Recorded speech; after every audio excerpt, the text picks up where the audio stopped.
মিলাদ কি? অনেকের মতে পড়া যায়, আবার অনেকের মতে মিলাদ পড়া যায় না। অনুগ্রহ করে সঠিক ব্যাখ্যা জানাবেন। মিলাদটা রাসূলের যুগে ছিল না। মিলাদ মানে জন্ম, মৌলুদ থেকে মিলাদ।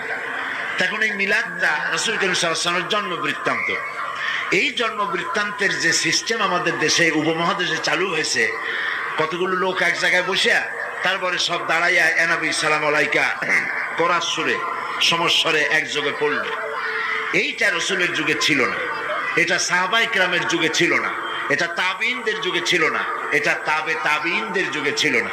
এখন আপনারা মনে করেন যে কোন জিনিসে খুব সওয়াব আছে এমন কোন জিনিসকে রাসূলুল্লাহ আমাদেরকে জানান নাই, সাহাবায়ে কেরাম আমাদের জানান নাই। আপনারা কি এই ধরনের বিশ্বাস করবেন? এরকম বিশ্বাস করবেন? যাতে সওয়াব আছে রাসূলুল্লাহ